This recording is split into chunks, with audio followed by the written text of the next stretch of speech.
ഒന്നിച്ച് പ്രാർത്ഥിക്കുന്നു. സകല ജനപദങ്ങളുടെയും നാഥയായ പരിശുദ്ധയമ്മേ, ഞങ്ങൾക്ക് വേണ്ടി അങ്ങ് പ്രാർത്ഥിക്കണമേ. ഞങ്ങളുടെ ജീവിതങ്ങളിൽ ദൈവിക ശക്തി വെളിപ്പെടുവാൻ തടസ്സങ്ങൾ ഉണ്ടാക്കുന്ന എല്ലാ പൈശാചിക ചിന്തകളെയും ദുഷ്ടാരൂപികളുടെ പ്രവർത്തനങ്ങളെയും യേശുക്രിസ്തുവിന്റെ കാൽവരി മലയിലെ ബലിയുടെ യോഗ്യതയാൽ ബന്ധിച്ച് ബഹിഷ്കരിച്ച് പ്രാർത്ഥിക്കുന്നു. ദൈവവചന ശുശ്രൂഷയിൽ ഹൃദയം തുറന്ന് പങ്കെടുക്കുവാനും അതിരം തുറന്ന് ദൈവത്തെ ആരാധിക്കുവാനും തടസ്സപ്പെടുത്തുന്ന എല്ലാ ദുശ്ചിന്തകളെയും യേശുനാമത്തിൽ ബന്ധിച്ച് ബഹിഷ്കരിച്ച് പ്രാർത്ഥിക്കുന്നു. ഹല്ലേലൂയ, ഹല്ലേലൂയ, ഹല്ലേലൂയ. ഇരുതലവാളിന്റെ മൂർച്ചയേറിയ തിരുവചനങ്ങൾ ഹൃദയം തുറന്ന് കേൾക്കുവാനും അതരം തുറന്ന് ഉച്ചത്തിൽ ഏറ്റുപറയുവാനും ഈശോയെ ഞങ്ങൾക്ക് അഭിഷേകം നൽകണമേ.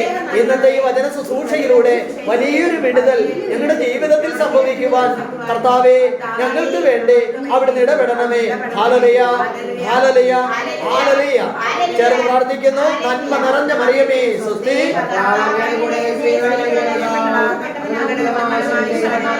പരിശുദ്ധ മറിയമേ തമ്പുരാനമ്മേ, പാപികളായി ഞങ്ങൾക്ക് വേണ്ടി ഇപ്പോഴും ഞങ്ങളുടെ മരണസമയത്തും തമ്പുരാനോട് അപേക്ഷിക്കണമേ. ആമേൻ. ഈശോ മിശിഹായുടെ എല്ലാ വാഗ്ദാനങ്ങൾക്കും ഞങ്ങൾ യോഗ്യരായി മാറുവാൻ പരസ്പരം നമുക്ക് സ്തുതി പറയാം. ഈശോ മിശിഹായ്ക്ക് സ്തുതിയായിരിക്കട്ടെ. ഹല്ലേലൂയ, ഹല്ലേലൂയ, ഹല്ലേലൂയ. നമുക്ക് ബൈബിൾ എടുക്കാം. ഇന്ന് നമ്മൾ ഈ മണിക്കൂറുകളിൽ ധ്യാനിക്കുന്ന തിരുവചന ഭാഗം ലൂക്കായുടെ സുവിശേഷം 18-ാമത്തെ അധ്യായത്തിലെ 9 മുതലുള്ള തിരുവചനമാണ്. 9 മുതൽ 18-ാം അധ്യായം 9 മുതൽ 14 വരെയുള്ള വചനങ്ങൾ കിട്ടിയ ഒരാൾ ഉച്ചത്തിൽ വായിച്ചോ. തങ്ങൾ നീതിമാന്മാരാണെന്ന ധാരണയിൽ തങ്ങളിൽ തന്നെ ആശ്രയിക്കുകയും മറ്റുള്ളവരെ പുച്ഛിക്കുകയും ചെയ്യുന്നവരോട് അവൻ ഈ ഉപമ പറഞ്ഞു. രണ്ടുപേർ പ്രാർത്ഥിക്കാൻ ദേവാലയത്തിലേക്ക് പോയി. ഒരാൾ ഫരിസേയനും മറ്റൊരാൾ ചുങ്കക്കാരനും.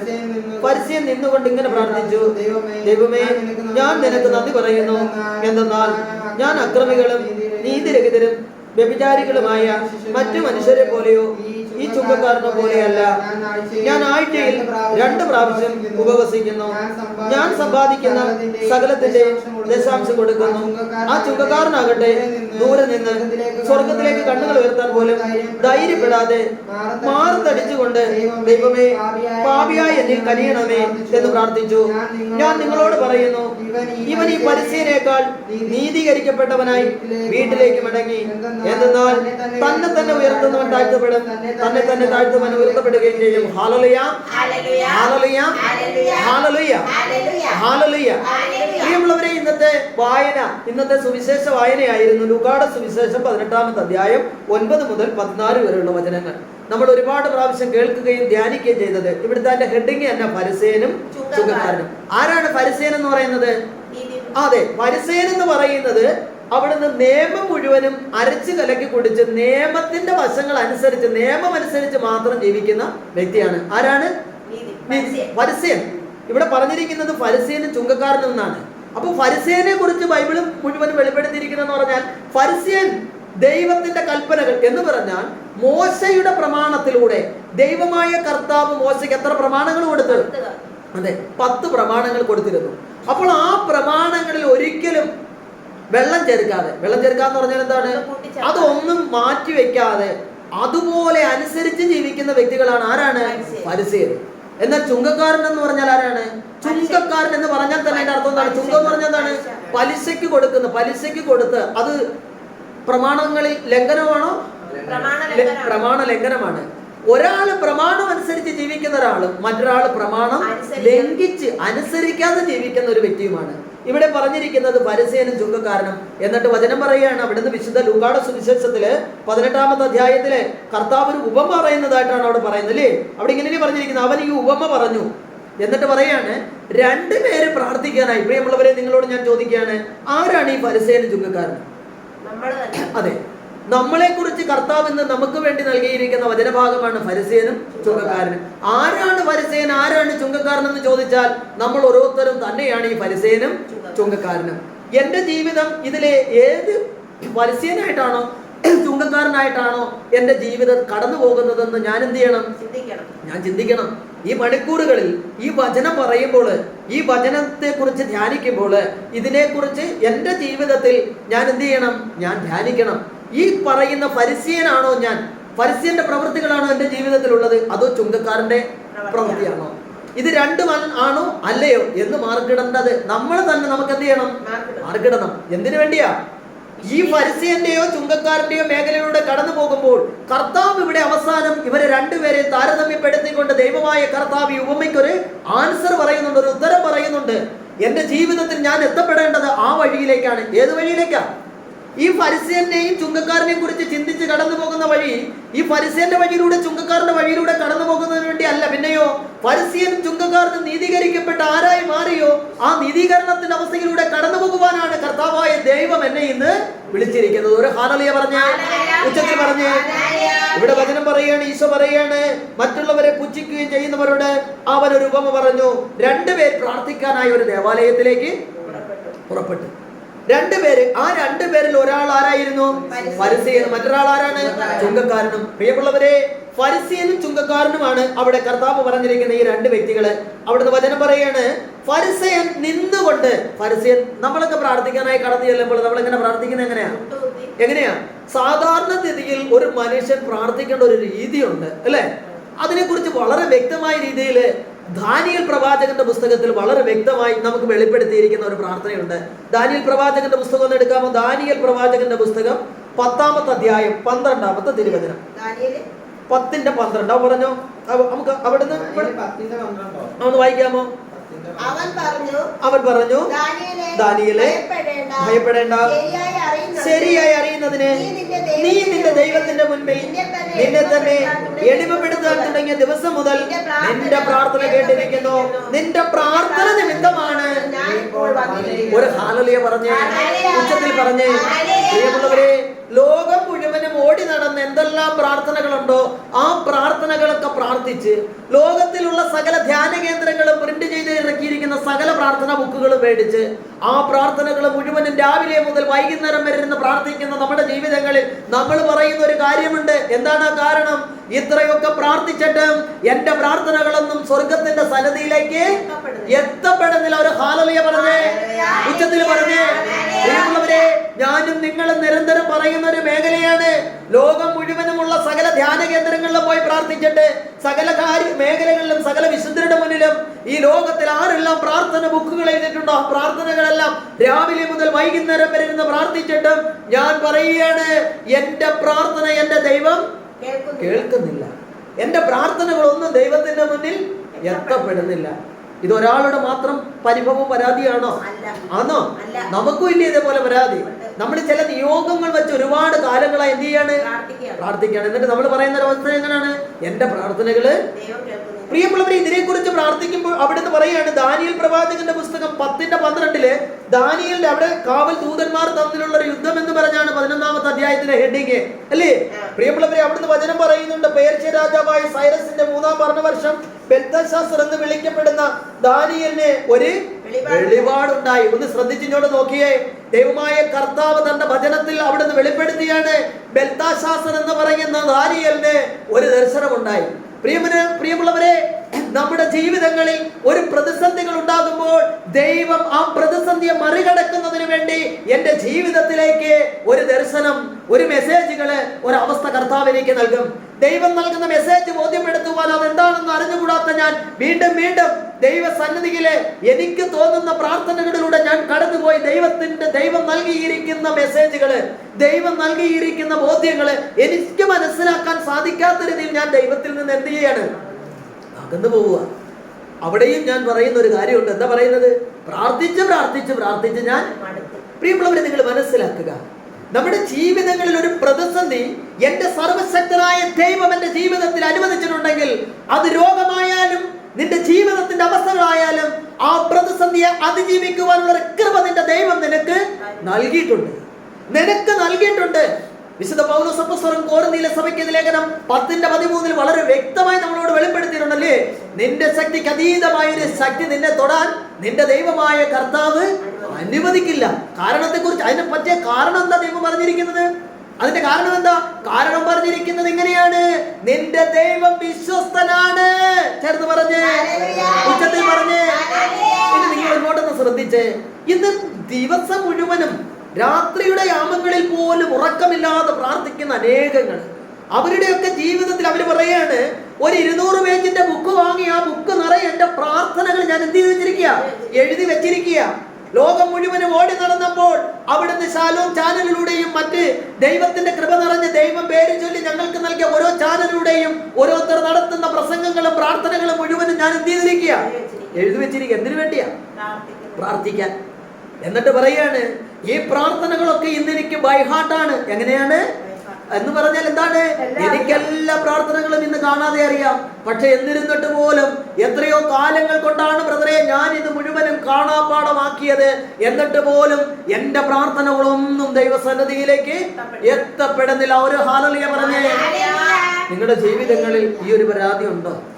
നിങ്ങളുടെ ജീവിതങ്ങളിൽ ഈ ഒരു പരിഭവം ഉണ്ടോ? ദൈവത്തിന്റെ മുന്നിൽ പറയാൻ, കർത്താവേ, എന്തുകൊണ്ട് നീ എന്റെ പ്രാർത്ഥന കേൾക്കുന്നില്ല? പ്രിയമുള്ളവരെ, നിങ്ങൾ മനസ്സിലാക്കുക, നമ്മുടെ ജീവിതങ്ങളിൽ ഒരു പ്രതിസന്ധി ദൈവമാണ് അനുവദിച്ചതെങ്കിൽ ആ പ്രതിസന്ധിയെ പരിഹരിക്കുവാനുള്ള പരിഹാരവും നമ്മുടെ സർവശക്തനായ ദൈവം നമുക്ക് നൽകിയിട്ടുണ്ട്. നമ്മുടെ ജീവിതത്തിൽ 2 ആഴ്ചക്കാലം 3 ആഴ്ചക്കാലം ഒരു വർഷം ഒരു ജീവിതത്തിന്റെ ചില തലങ്ങളിൽ ചില മേഖലകളിലൂടെ ഞാനും നിങ്ങളും കടന്നു പോകണമെന്ന് ഇസ്രായേലിന്റെ ദൈവമായ കർത്താവ് അവിടുന്ന് കൽപ്പനയായി ഞങ്ങൾക്ക് പുറപ്പെടുവിച്ചിട്ടുണ്ടെങ്കിൽ ആ കൽപ്പന പൂർത്തീകരിക്കുകയാണ് നമ്മുടെ ജീവിത ലക്ഷ്യം. ചേർന്ന് പറഞ്ഞേ. നിങ്ങൾക്ക് മനസ്സിലായില്ല എന്ന് തോന്നുന്നു. ഒരിക്കൽ കൂടി ഞാൻ പറയാണ്, എന്റെ ജീവിതത്തിൽ രോഗമായും ദുഃഖമായും വേദനയായും ക്ലേശങ്ങളായാലും കുടുംബത്തിന്റെ സമാധാനം നഷ്ടപ്പെടുന്നു പോകുന്ന ഒരു അവസ്ഥയിലൂടെ ഞാൻ കടന്നു പോകണമെന്നുള്ളത് ഇസ്രായേലിന്റെ ദൈവമായ കർത്താവ് എനിക്ക് നൽകിയിരിക്കുന്ന അഭിഷേകമാണെങ്കിൽ, അനുഗ്രഹമാണെങ്കിൽ, ആ അഭിഷേകത്തിൽ നിന്നും ഒരിക്കലും എനിക്ക് എന്ത് ചെയ്യാൻ പറ്റില്ല, ഓടി രക്ഷപ്പെടാനായിട്ട് പറ്റില്ല. ഈ ലോകത്തുള്ള ആരുടെയും കരങ്ങളിൽ ചേർത്ത് പിടിച്ചുകൊണ്ട് ലോകത്തിൽ ഞാൻ എവിടെ മുട്ടുകുത്തിയും ദൈവം എനിക്ക് നൽകിയിരിക്കുന്ന അനുഗ്രഹമായ ആ ജീവിതത്തിൽ നിന്നും എനിക്ക് മാറിപ്പോകുവാൻ സാധിക്കില്ല, ഒരിക്കലും സാധിക്കില്ല. കാരണം എന്താ?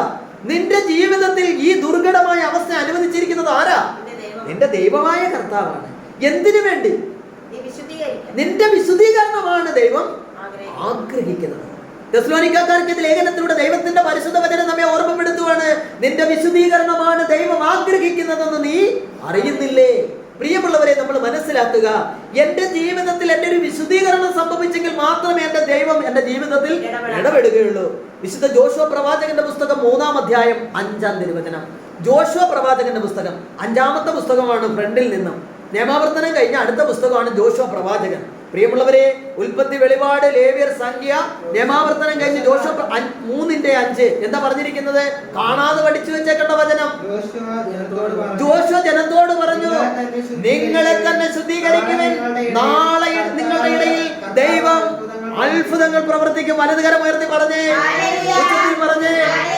എന്നെ ശ്രമിച്ചു കൊണ്ടിരിക്കുന്ന എന്റെ പ്രിയ ജനമേ, ഫരിസീയന്റെയും ചുങ്കക്കാരന്റെ ഉപമയിലൂടെ ദൈവസന്നിധിയിലേക്ക് കടന്നു വന്ന് ഫരിസീയനും ചുങ്കക്കാരനും പ്രാർത്ഥിക്കുമ്പോൾ ആ പ്രാർത്ഥനയെ കുറിച്ച് ദൈവമായ കർത്താവ് അവിടുന്ന് വെളിപ്പെടുത്തുന്നു. ഫരിസീയൻ എങ്ങനെ പ്രാർത്ഥിച്ചത് നമ്മൾ വായിച്ചത്? അവൻ നിന്നുകൊണ്ട് പ്രാർത്ഥിച്ചു. എങ്ങനെ പ്രാർത്ഥിച്ചത്? ഇവിടെ ജോഷുവ പ്രവാചകന്റെ പുസ്തകം 3-ാം അധ്യായം 5-ാമത്തെ തിരുവചനത്തിൽ ദൈവത്തിന്റെ പരിശുദ്ധ വചനം നമ്മെ ഓർമ്മപ്പെടുത്തുവാണ്. ജോഷുവ പറഞ്ഞു, നിങ്ങൾ നിങ്ങളെ തന്നെ വിശുദ്ധീകരിക്കുവിൻ. ബാക്കി എന്താ പറയുന്നത്? നാളെ നിങ്ങളുടെ ഇടയിൽ ആദ്യം നിന്റെ ജീവിതത്തിൽ ഒരു വിശുദ്ധീകരണം വേണം. നീ ഏതവസ്ഥയ്ക്ക് വേണ്ടിയാണ് ദൈവത്തെ നിലവിളിച്ച് പ്രാർത്ഥിക്കുന്നത്? കർത്താവിന്റെ മുന്നിൽ എന്തിനു വേണ്ടിയാണ് നീ കാത്തിരിക്കുന്നത്? നിന്റെ ജീവിതത്തിലെ പ്രാർത്ഥനയുടെ ഉദ്ദേശം എന്താണ്? ദൈവം പറയുകയാണ്, ഈശോ ഇന്ന് നിന്നോട് ഈ മണിക്കൂറുകളിൽ എന്നെ ശ്രമിച്ചു കൊണ്ടിരിക്കുന്ന പ്രിയജനമേ, സ്വർഗത്തിന്റെ പിതാവ് ഇന്ന് നിന്നോട് വാഗ്ദാനം നൽകിയിരിക്കുന്നു. നിന്റെ ജീവിതത്തിൽ അനുവദിച്ചിരിക്കുന്ന കഷ്ടതയുടെ കാലം, നിന്റെ ക്ലേശത്തിന്റെ കാലം, നിന്റെ സാമ്പത്തിക കടബാധ്യതയുടെ കാലം കർത്താവ് ഇന്ന് ഏറ്റെടുക്കാൻ പോവുകയാണ്.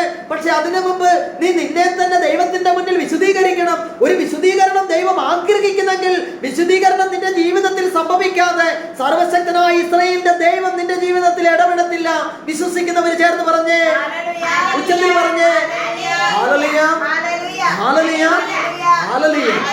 അപ്പൊ പ്രിയമുള്ളവരെ, നമ്മൾ മനസ്സിലാക്കേണ്ട ഒരു കാര്യം, കാലങ്ങളായി എന്റെ ജീവിതത്തിൽ ഞാൻ പ്രാർത്ഥിച്ചുകൊണ്ടിരിക്കുകയാണെങ്കിലും എന്റെ പ്രാർത്ഥന ദൈവസന്നിധിയിൽ എത്തപ്പെട്ടേ. എന്റെ പ്രാർത്ഥന ദൈവസന്നിധിയിൽ ഉണ്ട്. പക്ഷെ ആ പ്രാർത്ഥന എനിക്ക് ഫലവത്തായി മാറണമെന്നുണ്ടെങ്കിൽ ഞാൻ എന്ത് ചെയ്യണം?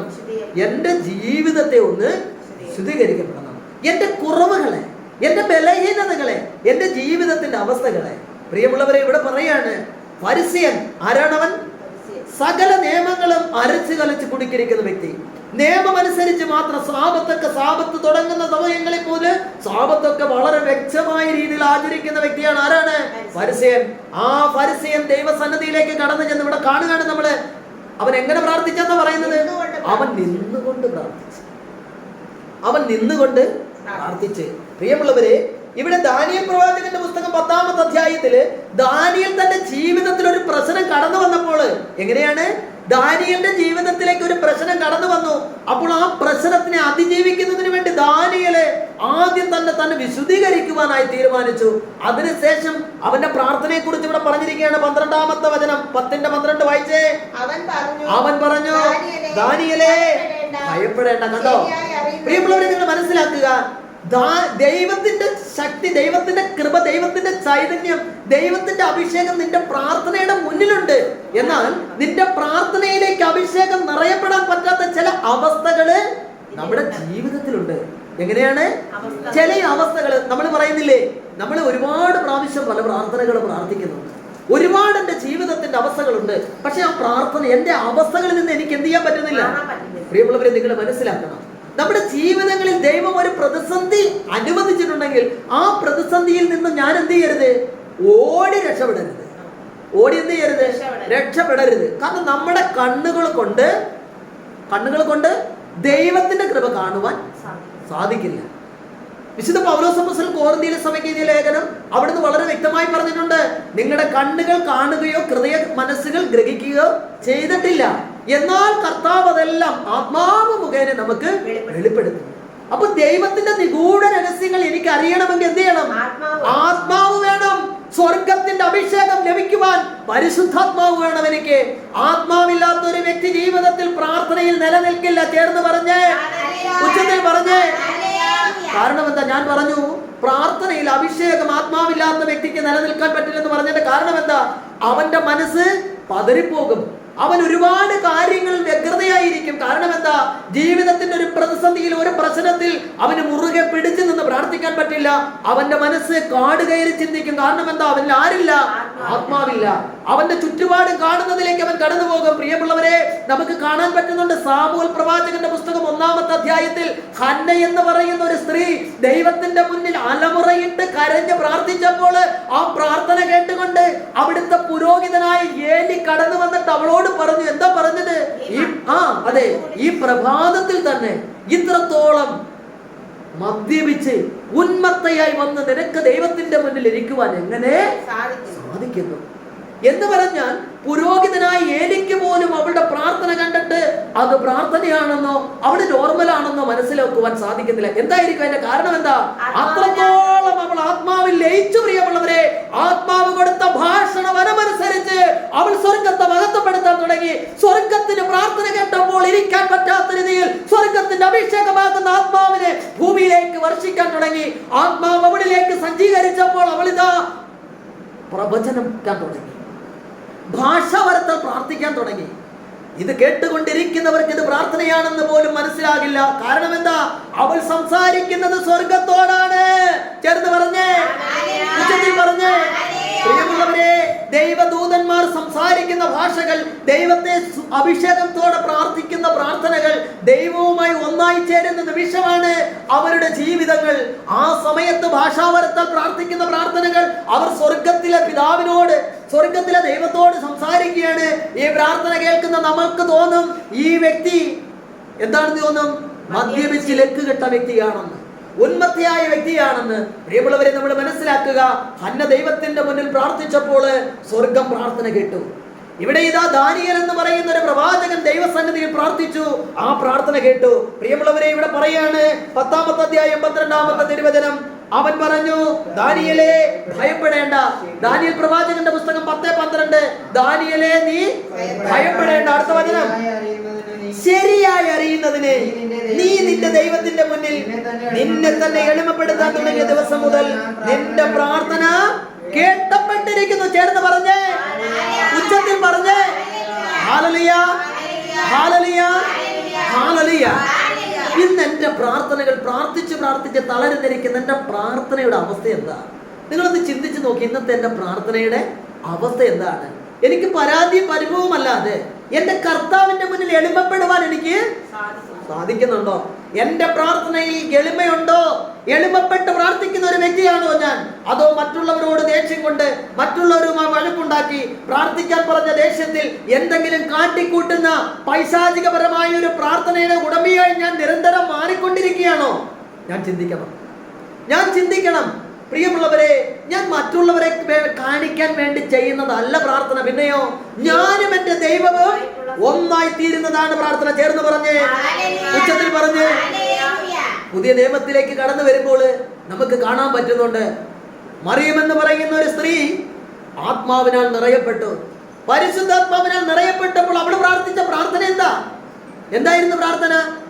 പരിശുദ്ധാത്മാവിനാൽ നിറയപ്പെട്ട മറിയം പ്രാർത്ഥിച്ചത് എങ്ങനെയായിരുന്നു? ഇതാ കർത്താവേ നിന്റെ ദാസി. കണ്ടോ, ഇതാ കർത്താവേ നിന്റെ ദാസി എന്ന് പറഞ്ഞാൽ എന്താണ്? കർത്താവേ അങ്ങയുടേതല്ലാത്തതൊന്നും എനിക്ക് വേണ്ട. അങ്ങയുടേതല്ലാത്തതൊന്നും എനിക്ക് വേണ്ട എന്ന് പറഞ്ഞാൽ, ഈ ലോകത്തിൽ ഞാൻ ജീവിക്കുമ്പോൾ ഈ ലോകത്തിൻ്റെതായ സന്തോഷങ്ങൾ, സുഖങ്ങൾ, സാമ്പത്തിക മേഖലകൾ, ഈ ലോകത്തിലെ ജഡിക പാപങ്ങൾ, സുഖങ്ങൾ, മൊബൈൽ ഫോണിലൂടെ കടന്നു വരുന്ന കോർണിയ പോലുള്ള പൈശാചികപരമായ മേഖലകൾ, ഇതിനെയൊക്കെ എന്ത് ചെയ്യണം? പൂർണ്ണമായും ഞാൻ ഉപേക്ഷിക്കണം. പൂർണ്ണമായും ഞാൻ വേണ്ടെന്ന് വെക്കണം. എന്തിനു വേണ്ടിയാ? ദൈവത്തിന്റെ പരിശുദ്ധാത്മാവിൽ നിറയപ്പെടണം. പ്രിയമുള്ളവരെ, ഇന്ന് അനേകങ്ങൾ പഠനത്തിലും മറ്റവസ്ഥയിലൂടെയൊക്കെ കടന്നുപോയി പഠനത്തിലൂടെയൊക്കെ ഉന്നത വിജയം നേടിയെങ്കിലും ദൈവത്തിന്റെ മുന്നിൽ കൃപയായി മാറുവാനായിട്ട് എനിക്കുള്ള പ്രാർത്ഥനകളൊന്നും ദൈവസന്നിധിയിൽ. അതിന്റെ കാരണത്തെ കുറിച്ചാണ് പറയുന്നത്. അവൻ പറഞ്ഞു, ആരാ പറഞ്ഞത്? ദൈവത്തിന്റെ ദൂതൻ പറഞ്ഞു, ദാനിയേലേ ഭയപ്പെടേണ്ട, ശരിയായി അറിയുന്നതിന്. കണ്ടോ, വചനം പറയാണ്, നീ ദൈവത്തെ ശരിയായി അറിയുന്നതിന് നീ നിന്റെ ദൈവത്തിന്റെ മുന്നിൽ നിന്നെ തന്നെ എളിമപ്പെടുത്താൻ തുടങ്ങിയ ആ സമയമില്ലേ? പ്രിയമുള്ളവരെ, ദൈവത്തിന്റെ മുന്നിൽ എന്റെ പ്രാർത്ഥന എത്തപ്പെടുന്നതിന് വേണ്ടുന്ന ഒന്നാമത്തെ മേഖല എന്ന് പറയുന്നത് എളിമപ്പെടണം. ഇവിടെ ഫരിസയൻ എളിമപ്പെട്ട് പ്രാർത്ഥിച്ചെന്നാണ് എഴുതി വെച്ചിരിക്കുന്നത്. അവൻ എങ്ങനെ പ്രാർത്ഥിച്ച? അവൻ നിന്നുകൊണ്ട് പ്രാർത്ഥിച്ചു. എന്ന് പറഞ്ഞാൽ ഞാൻ ഏതോ വലിയ സംഭവമാണ്. അതിന്റെ കാരണങ്ങൾ എന്താണ്? ഞാൻ വലിയ സംഭവങ്ങളെന്ന് അവൻ അങ്ങനെ പറയാൻ പറ്റുന്ന രീതിയിൽ, ഞാൻ വലിയൊരു സംഭവമാണെന്നുള്ള രീതിയിൽ പറയാൻ പറ്റുന്ന രീതിയിൽ അവനിൽ അസ്വസ്ഥപ്പെടുത്തുന്ന കാര്യങ്ങൾ എന്തൊക്കെയാണ്? അത് താണ്ട് നമുക്ക് ഈ 18-ാമത്തെ അധ്യായത്തിൽ നമുക്ക് പൂർണ്ണമായി മനസ്സിലാക്കാൻ പറ്റും. ഇങ്ങനെയാണ് പറഞ്ഞിരിക്കുന്നത്. അതിന്റെ 12 മുതലുള്ള തിരുവചനങ്ങളൊന്ന് വായിക്കാമോ? ഓക്കെ, 11 മുതൽ 18 മുതൽ ലൂക്ക. ഫരിസയൻ നിന്നുകൊണ്ട് ഇങ്ങനെ പ്രാർത്ഥിച്ചു, ദൈവമേ, ഞാൻ നിനക്ക് നന്ദി പറയുന്നു.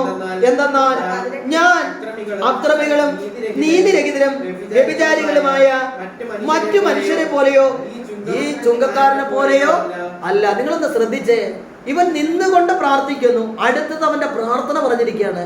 ആ പ്രാർത്ഥനയിൽ എന്താ പറയുന്നത്? മറ്റുള്ള മുഴുവൻ ആൾക്കാരെയും അവൻ കുറ്റപ്പെടുത്തുന്നു, മറ്റുള്ളവരെ വിധിക്കുന്നു. അവൻ പറയാണ്, ഞാൻ ഈ വ്യഭിചാരികളുടെ കണക്ക്, ഈ ചുങ്കക്കാരുടെ കണക്കോ അല്ല. അതിന്റെ കാരണത്തെ കുറിച്ച് വീണ്ടും 12-ാമത്തെ വചനം വായിച്ചേ. ഞാൻ ആഴ്ചയിൽ 2 പ്രാവശ്യം ഞാൻ എന്ത് ചെയ്യുന്നു? ഉപവസിക്കുന്നു. ഇനി ഇങ്ങോട്ട് ശ്രദ്ധിച്ചേ പ്രിയമുള്ളവരെ, കർത്താവിന്റെ കൽപ്പനയിൽ നമുക്ക് വെളിപ്പെടുത്തിയിരിക്കുന്ന കൽപ്പനയിൽ പറഞ്ഞിരിക്കുന്നതാണ്, ആഴ്ചയിൽ 1 ദിവസം നീ എന്ത് ചെയ്യണം? നിന്റെ ദൈവത്തിന് പ്രീതികരമാകുന്ന രീതിയിൽ നീ എന്ത് ചെയ്യണം? ഉപവസിക്കണം. നീ ദൈവത്തിന്റെ മുന്നിൽ 1 ദിവസം ഉപവസിച്ച് പ്രാർത്ഥിക്കണം എന്നുള്ളത് ആരുടെ കൽപ്പനയാണ്? ദൈവത്തിന്റെ. ഇവിടെ പറയാണ്, ഈ ഫരിസയൻ പറയാണ്, ആദ്യം പറയാണ്, ഞാൻ ഇവിടെ നിൽക്കുന്ന ഈ ചുങ്കക്കാരെ പോലെയോ ഈ വ്യഭിചാരികളെ പോലെയോ ഒന്നും അല്ല. കാരണം എന്താ? ഞാൻ ആഴ്ചയിലെ 2 വട്ടം ഞാൻ ഉപവസിക്കുന്നു. വീണ്ടും ഞാൻ സമ്പാദിക്കുന്ന സകലത്തിന്റെയും ദശാംശം കൊടുക്കുന്നു. കണ്ടോ, അവിടുന്ന് വീണ്ടും അടുത്ത കൽപ്പനയാണ് പറയുന്നത്. എന്താ പറയുന്നത്? ഞാൻ ഇവരെ പോലെയല്ല. എന്റെ ജീവിതത്തിൽ എനിക്ക് എന്തൊക്കെ വന്നാലും അതിന്റെയൊക്കെ ഞാൻ എന്ത് ചെയ്യും? ഞാൻ ദശാംശം കൊടുക്കും. അടുത്ത 3-ാമത്തത്, ദശാംശം കൊടുക്കുന്നു. എന്നാൽ ആ ചുങ്കക്കാരനാകട്ടെ ദൂരെ നിന്ന് സ്വർഗത്തിലേക്ക് കണ്ണുകൾ ഉയർത്തി. നിങ്ങൾ ഇങ്ങോട്ടൊന്ന് ശ്രദ്ധിച്ചേ, ഇവിടുത്തെ പ്രാർത്ഥന. അതായത് അവിടുന്ന് ഫരിസയൻ പ്രാർത്ഥിക്കുകയാണ്, ഈ നിൽക്കുന്നവരെ പോലെ അല്ല ഞാൻ എന്ന് പറഞ്ഞാൽ ഈ നിൽക്കുന്നവരെക്കാൾ വലിയൊരു സംഭവമാണ് എന്നാണ് എൻ്റെ പ്രാർത്ഥനയുടെ ആദ്യത്തെ തന്നെ ലക്ഷ്യം. ഞാൻ പറയാണ്, ഞാൻ ഈ ഇടവകയിലെ തിരുനാള് ഞാൻ ഒറ്റയ്ക്കാണ് നടത്തുന്നത്. കഞ്ഞി കുടിക്കാൻ പോലും നിവൃത്തിയില്ലാത്ത ദാരിദ്ര്യം പിടിച്ച മറ്റ് ജനത്തെ പോലെ അല്ല ഞാൻ ദശാംശം കൊടുക്കുന്നു. ഞാൻ എനിക്ക് കിട്ടുന്ന പൈസയുടെ ദശാംശം കൊടുക്കുന്നു. വീണ്ടും എന്താ പറയുന്നത്? ഇവരെ പോലെ ഞാൻ വ്യഭിചരിച്ച് നടക്കുന്ന വ്യക്തിയല്ല, ഇവരെ പോലെ ഞാൻ ചുങ്കം കൊടുക്കുന്ന പലിശയ്ക്ക് കൊടുക്കുന്ന വ്യക്തിയല്ല. ഇങ്ങനെ സകല കാര്യങ്ങളും അവന്റെ എന്ന് പറഞ്ഞാൽ ആ നീതിമാൻ എന്ന് വിശ്വസിച്ചിരിക്കുന്ന ഫരിസീയന്റെ പ്രാർത്ഥന ദൈവത്തിന്റെ മുന്നിൽ അല്പം പോലും ദൈവത്തെ എളിമപ്പെട്ടുകൊണ്ടല്ല, ദൈവത്തെ മാനിച്ചുകൊണ്ടല്ല, ദൈവത്തിന്റെ മുന്നിൽ എളിമപ്പെട്ടുകൊണ്ടല്ല. വീണ്ടും അവിടുന്ന് കർത്താവിന്റെ മുന്നിൽ അവിടുന്ന് പറയാണ്, ദാനിയേലായ ഞാൻ ദൈവത്തിന്റെ മുന്നിൽ പ്രാർത്ഥിച്ചപ്പോൾ, ദാനിയേലിനെ കുറിച്ച് ഇവിടെ പറയാണ്, നിന്റെ പ്രാർത്ഥന നിമിത്തമാണ് ഞാനിപ്പോൾ വന്നിരിക്കുന്നത്. പ്രിയമുള്ളവരെ, 10:12 അവസാന വചനം പറയാണ്, കർത്താവിന്റെ മുന്നിൽ ദാനിയേൽ പ്രാർത്ഥിച്ചപ്പോൾ ദൈവത്തിന്റെ ദൂതൻ ദാനിയേലിന്റെ മുന്നിലേക്ക് കടന്നു വന്ന് പറഞ്ഞു, നിന്റെ പ്രാർത്ഥന നിമിത്തമാണ് ഞാനിപ്പോൾ നിന്റെ മുന്നിലേക്ക് വന്നിരിക്കുന്നത്. ആരാടാ പറയുന്നത്? ദാനിയേലിനോട്. എന്നാൽ ലൂക്കായുടെ സുവിശേഷത്തിൽ പ്രിയമുള്ളവരെ, ഇവിടെ ദൈവത്തിന്റെ പരിശുദ്ധാത്മാവ് ഒരിക്കലും ഈ ഫരിസീയന്റെ മുന്നിലേക്ക് കടന്നു വന്നതായിട്ട് നമുക്കിവിടെ കാണുവാനായിട്ട് സാധിക്കുന്നില്ല. കാരണം അവൻ പറയാണ്, ഞാൻ ഇവിടെ നിൽക്കുന്ന മറ്റുള്ളവരെ പോലെയല്ല, കാരണം ഇവിടെ നിൽക്കുന്നവരെല്ലാം പാപികളാണ്. പാപമില്ലാത്തവരായിട്ട് ആരാ ഉള്ളത്? ഞാൻ മാത്രമേ ഉള്ളൂ. ആരാണ് ഈ ഞാൻ? ഈ ഫരിസയൻ. ഈ നിയമത്തിന്റെ മേഖലകളിലൂടെ കടന്നു വന്നിരിക്കുന്ന വ്യക്തിയാണ് ആ ഫരിസയൻ. പ്രിയമുള്ളവരെ, നിങ്ങൾ മനസ്സിലാക്കുക, നമ്മുടെ ജീവിതങ്ങളിൽ ദൈവത്തിന്റെ പുതിയ അഭിഷേകത്തിന്റെ ശക്തി നമ്മൾ നിറയപ്പെടണമെങ്കിൽ ഈ ലോകത്തിൻ്റെതായ അവസ്ഥകളിൽ നിന്ന് നമ്മൾ എന്ത് ചെയ്യണം? നമ്മൾ മാറണം. പ്രിയമുള്ളവരെ, നമ്മുടെ പ്രാർത്ഥനയിൽ എന്ത് ചെയ്യണം? പ്രാർത്ഥന ദൈവസന്നിധിയിൽ എത്തപ്പെടാനായിട്ട് എനിക്കുള്ള കുറവുകൾ എന്താണ് എന്നുള്ളത് ഞാൻ മനസ്സിലാക്കണം. ദൈവത്തിന്റെ കൃപ, പരിശുദ്ധാത്മാവിന്റെ അഭിഷേകം എന്നിൽ നിറയപ്പെടുവാൻ ഇപ്പോഴും എന്നിൽ കുറവുകളുണ്ടോ? അതിന്റെ ഒന്നാമത്തെ കുറവാണ് എന്താണ്? എനിക്ക് എളിമപ്പെടുവാനായിട്ട് സാധിക്കുന്നില്ല. എനിക്ക് എന്ത് പറ്റുന്നില്ല? എളിമയില്ല. എളിമയില്ലാതെ പ്രാർത്ഥിക്കുന്ന പ്രാർത്ഥനകളൊന്നും ദൈവസന്നിധിയിൽ എത്തപ്പെടുത്തില്ല. വീണ്ടും പ്രിയമുള്ളവരെ, അവിടുന്ന് പരിശുദ്ധ വചനം നമ്മെ ഓർമ്മപ്പെടുത്തുവാണ്. മർക്കോസിന്റെ സുവിശേഷം 11-ാമത്തെ അധ്യായം 24-ാമത്തെ തിരുവചനം. വിശുദ്ധ മർക്കോസ് 11:24 വായിക്കാമോ? മർക്കോസിന്റെ സുവിശേഷം 11-ാമത്തെ അധ്യായം 24-ാമത്തെ തിരുവചനം വായിച്ചോ. അതിനാൽ ഞാൻ പറയുന്നു, പ്രാർത്ഥിക്കുകയും യാചിക്കുകയും ചെയ്യുന്ന എന്തും ലഭിക്കുമെന്ന് വിശ്വസിക്കുക, ലഭിക്കുക തന്നെ ചെയ്യും. ചേർന്ന് പറഞ്ഞേ, ഉച്ചത്തിൽ പറഞ്ഞേ. പ്രിയമുള്ളവരെ, ഒന്നാമതായിട്ട് എന്റെ പ്രാർത്ഥന ദൈവസന്നിധിയിൽ എളിമപ്പെട്ട് ഞാൻ പ്രാർത്ഥിക്കണം. എളിമയില്ലാതെ പ്രാർത്ഥിക്കുന്ന പ്രാർത്ഥനകളൊന്നും ദൈവസന്നിധിയിൽ എത്തപ്പെടില്ല. പ്രാർത്ഥിച്ചും അടുത്തിരിക്കുന്നവർ ഒന്നാമതായി ചിന്തിക്കേണ്ട കാര്യം, എനിക്ക് എവിടെയാണ് എളിമപ്പെടാൻ പറ്റാത്ത അവസ്ഥയുള്ളത്? ഞാനെന്ന ഭാവം എന്നിലുണ്ടോ? അഹങ്കാരം എന്നിലുണ്ടോ? ഞാനാണ് ഏറ്റവും വലിയവൻ, ഞാൻ പ്രാർത്ഥിക്കുന്ന വ്യക്തിയാണ്, ഒരു ദിവസം ഞാൻ ഇത്ര കൊന്ത ചൊല്ലുന്ന വ്യക്തിയാണ്, എല്ലാ ദിവസങ്ങളും വിശുദ്ധ കുർബാനയിൽ പങ്കെടുക്കുന്ന വ്യക്തിയാണ്, ഞാനില്ലാതെ ഒരു കാര്യങ്ങളും അവിടെ നടക്കില്ല. ഇങ്ങനെ ഞാൻ എന്ന് പറഞ്ഞാൽ അഹങ്കാരമാണ്. അഹങ്കാരമാണ്. ആ അഹങ്കാരത്തിന്റെ മേഖലയിൽ നിന്നുകൊണ്ട് ഞാൻ ഇനി എത്ര വർഷം, എത്ര പ്രാർത്ഥന, ഏത് രീതിയിൽ പ്രാർത്ഥിച്ചാലും ദൈവത്തിന്റെ ആത്മാവ് എന്നിലേക്ക് ഇറങ്ങി വരില്ല. കാരണം പ്രാർത്ഥിക്കുന്ന എന്നിലേക്ക് ദൈവത്തിന്റെ അഭിഷേകം കടന്നു വരാൻ പറ്റാത്ത രീതിയിൽ എൻ്റെ ഹൃദയ വിചാരങ്ങൾ ദൈവസന്നിധിയിൽ നിന്നും അകറ്റപ്പെട്ടിരിക്കുന്നു.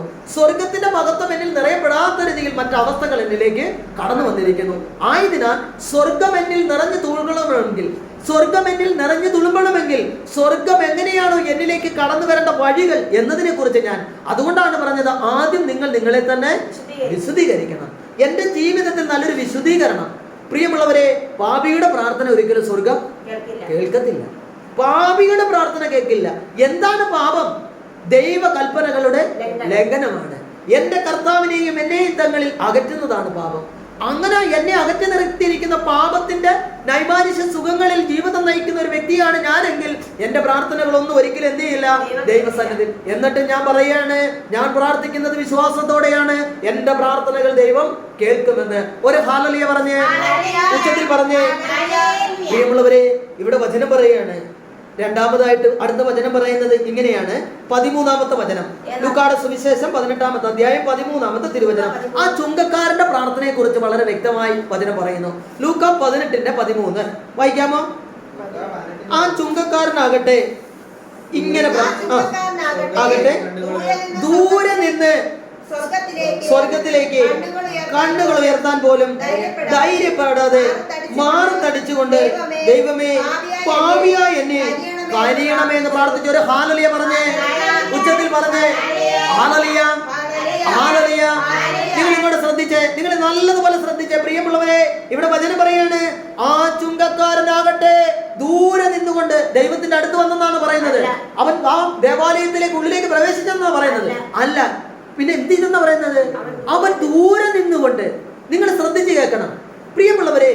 ഒരു പാപത്തിന്റെ അവസ്ഥയിലാണ് ഞാൻ ജീവിക്കുന്നതെങ്കിൽ, ഒരു പാപത്തിന്റെ ബന്ധനത്തിൽ ഞാൻ ജീവിക്കുകയാണെങ്കിൽ, എനിക്കൊരിക്കലും ദൈവസന്നിധിയിലേക്ക് കടന്നു ചെല്ലുവാൻ എനിക്ക് സാധിക്കില്ല എന്നൊരു ബോധ്യം എനിക്ക്. നിങ്ങൾ ശ്രദ്ധിച്ച് കേൾക്കണം.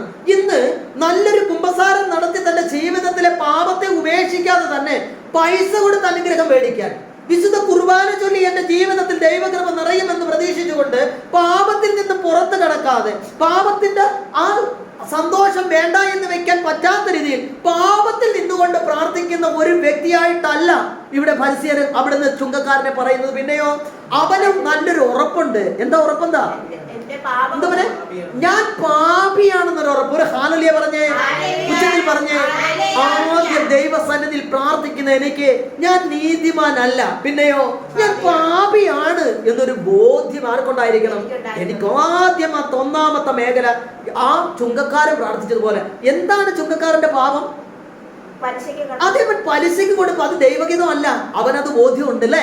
അതുകൊണ്ടാണ് അവൻ ചുങ്കക്കാരൻ പ്രാർത്ഥിക്കാൻ വന്നിട്ട്, നമ്മൾ എന്ത് പലിശയ്ക്ക് കൊടുത്താലും, ആരെ എന്ത് രീതിയിൽ ദ്രോഹിച്ചാലും, ഏതവസ്ഥയിലൂടെ കടന്നു പോയാലും നമ്മൾ എന്ത് ചെയ്യും? നമ്മൾ വിശുദ്ധ കുർബാനയെ വരെ കൈകൊണ്ട് തൊട്ടുമുത്തും. എന്തുകൊണ്ടാ? അത് കർത്താവാണെന്ന് എനിക്കൊരു ബോധ്യമില്ല.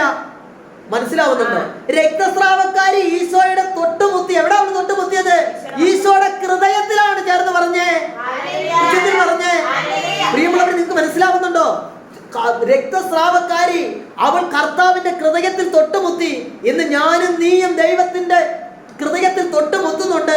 പക്ഷെ എന്റെ ജീവിതത്തിലും നിന്റെ ജീവിതത്തിലും രക്തസ്രാവക്കാരിക്ക് സംഭവിച്ചതുപോലൊരു സൗഖ്യം സംഭവിക്കുന്നത് എനിക്ക് നിനക്കും അറിയാനോ കാണാനോ സാധിക്കുന്നില്ല. എന്തുകൊണ്ടാ? ഞാൻ തൊട്ടുമുത്തിയത് എന്റെ തമ്പുരാന്റെ ഹൃദയത്തിലല്ല. രക്തസ്രാവക്കാരി തൊട്ടുമുത്തിയതാവട്ടെ ഈശോയുടെ ഹൃദയത്തിലാണ്. ഇതാണ് ഞാനും തമ്പുരാൻ ആ രക്തസ്രാവക്കാരിയും തങ്ങളിലുള്ള വ്യത്യാസം. ഒരു ഹല്ലേലൂയ പറഞ്ഞേ, ഉച്ചത്തിൽ പറഞ്ഞേ. പ്രിയമുള്ളവരെ, ചുങ്കക്കാരൻ ദൂരെ നിന്നുകൊണ്ട് ഇങ്ങനെ പറഞ്ഞു. അവിടുന്ന് എന്താ പറഞ്ഞത്? ആ ചുങ്കക്കാരൻ ദൂരെ നിന്നുകൊണ്ട് സ്വർഗത്തിലേക്ക് കണ്ണുകൾ ഉയർത്താൻ പോലും ധൈര്യപ്പെടാതെ മാറത്തടിച്ചുകൊണ്ട്, ദൈവമേ പാപിയായ എന്നിൽ. നിങ്ങളൊന്ന് ശ്രദ്ധിച്ച് കേട്ടോ. നിങ്ങൾ ഇത് എവിടെയെങ്കിലും കേട്ടിട്ടുണ്ടോ? കർത്താവേ ഞാൻ പാപിയാണെന്ന് എവിടെയെങ്കിലും നിങ്ങൾ പറയാറുണ്ടോ? എവിടെ പറയുന്നത്? എവിടെ? കറക്റ്റാ പറയാം. എവിടെ? കുമ്പസാരക്കൂട്ടിൽ. നീ കുമ്പസരിക്കാനായിട്ട് കുമ്പസാരക്കൂട്ടിൽ സമീപിക്കുമ്പോൾ ആദ്യം നീ പറയുന്ന വാക്ക് ഇങ്ങനെയാണ്. എന്താണ്? കർത്താവേ ഞാൻ പാപിയാണ്. ഇവിടെ കണ്ടോ? ഈ ചുങ്കക്കാരൻ എവിടെയാ? അവൻ കുമ്പസാരക്കൂട്ടിലാണ്. എന്ന് പറഞ്ഞാൽ എന്താണ്? അവൻ ദൈവത്തിന്റെ മുന്നിൽ അവന്റെ പാപങ്ങൾ ഏറ്റു പറയാണ്. എന്തിനു വേണ്ടിയാ? അവന് പ്രാർത്ഥിക്കാൻ വേണ്ടി. ആദ്യം പ്രാർത്ഥനയിലേക്കല്ല നീ വരേണ്ടത്, പിന്നെയോ നീ ആദ്യം വരേണ്ടത് അനുതാപത്തിലേക്കാണ്. ചേർന്ന് പറഞ്ഞേ, ഉച്ചത്തിൽ പറഞ്ഞേ. അനുതപിക്കുന്ന പാപിയെ ഓർത്ത് സ്വർഗം സന്തോഷിക്കും. അനുതപിക്കുന്ന പാപിയെ ഓർത്ത് സ്വർഗം സന്തോഷിക്കും. സ്വർഗത്തിന്റെ സന്തോഷം നിനക്ക് കാണണമെന്നുണ്ടെങ്കിൽ നീ ആദ്യം പോകേണ്ടത് നിന്റെ ജീവിതത്തിലെ പാപങ്ങളുടെ മേഖലകൾ, പാപത്തിന്റെ ബന്ധനങ്ങളിൽ നിന്നും കർത്താവേ എന്നെ ശുദ്ധീകരിക്കണമേ. പ്രിയമുള്ളവരെ, കുമ്പസാരക്കൂട്ടിന്റെ മുന്നിലേക്ക് കടന്നു വന്ന് അവൻ തന്റെ ദൈവത്തിന്റെ മുന്നിലേക്ക് പറയുകയാണ്. എന്താ പറഞ്ഞിരിക്കുന്നത്? എന്താണ് പറഞ്ഞത്? ആ ചുങ്കക്കാരനാകട്ടെ ദൂരെ നിന്ന് സ്വർഗത്തിലേക്ക് കണ്ണുകൾ ഉയർത്തി പോലും ചോദ്യപ്പെടാൻ ധൈര്യപ്പെടാതെ മാറത്തടിച്ചുകൊണ്ട് അവൻ പറഞ്ഞു, ദൈവമേ എന്നിൽ കനിയണമേ. കണ്ടോ? അവന്റെ പാപം അവിടെ എന്തായി? ക്ഷമിക്കപ്പെട്ടു. അടുത്ത എന്താ പറഞ്ഞിരിക്കുന്നത്? ആരാ പറയുന്നത്? ദൈവമായ കർത്താവ്. പ്രിയമുള്ളവർ, നിങ്ങൾ ശ്രദ്ധിച്ച് കേൾക്കണം. ഈശോ അവിടെ പറയാണ്, ഞാൻ നിങ്ങളോട് പറയുന്നു, ഇവൻ ആ ഫരിസയനേക്കാൾ നീതീകരിക്കപ്പെട്ടിരിക്കുന്നു. ആരാ നീതീകരിക്കപ്പെട്ടത്? ചുങ്കക്കാരൻ. പാപത്തിന്റെ ബന്ധനത്തിൽ കഴിഞ്ഞിരുന്ന ചുങ്കക്കാരനാകട്ടെ ദൂരെ നിന്നുകൊണ്ട് മാറത്തടിച്ചുകൊണ്ട് അവൻ ഈശോയോട് പറഞ്ഞു, കർത്താവേ ഞാൻ പാപിയാണ്. എനിക്കും നിനക്കും എന്തുകൊണ്ട് ജീവിതത്തിന്റെ നല്ലൊരു കുമ്പസാരത്തിന് പറ്റുന്നില്ല? എന്റെ തമ്പുരാന്റെ മുന്നിൽ എന്തുകൊണ്ട് എന്റെ പാപത്തെ ഇറക്കി വെച്ചിട്ട് എന്റെ കടബാധ്യത മാറ്റണമേ എന്ന് എനിക്ക് പറയാൻ പറ്റുന്നില്ല? പാപത്തിന്റെ നൈമാനുഷിക മേഖലയിൽ നിന്നുകൊണ്ട് ലോകത്ത് നടക്കുന്ന സകല ധ്യാന കേന്ദ്രങ്ങളും ഓടി നിന്റെ ജീവിതം തീർക്കലാണോ ദൈവം നിനക്ക് നൽകിയിരിക്കുന്ന ഈ അനുഗ്രഹ ജീവിതം? എന്നെ കേട്ടുകൊണ്ടിരിക്കുന്ന പ്രിയജനമേ, നീ ശ്രദ്ധിക്കണം.